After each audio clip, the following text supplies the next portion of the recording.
دايما الدنيا مش هتمشي زي ما انت عايز، تقعد تحط خطة هنا وتحط بلان ايه وبلان بي، وفجأة تكتشف ان الواقع مختلف خالص.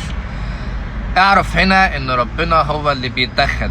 الخطة بتاعتك ربنا شايف ان الخطة بتاعتك مش مناسبة ليك في الجانب ده، فربنا بيحط لك سيناريو تاني، وتلاقي حاجات يعني كل اللي انت خططته اترمى في الارض، تلاقي في واقع تاني انت بتمشي وراه.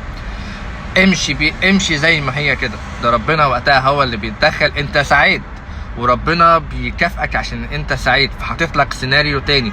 حتى لو جيت راجعت يعني بعد ما الموضوع يخلص، هتيجي تراجع هتلاقي ان النتيجة اعلى بكتير من اللي انت كنت متصورها، لان وقتها ربنا هو اللي حط لك السيناريو. لان كنت مشيت بالسيناريو بتاعك كنت هتلاقي نتيجة اقل من اللي انت وصلت لها.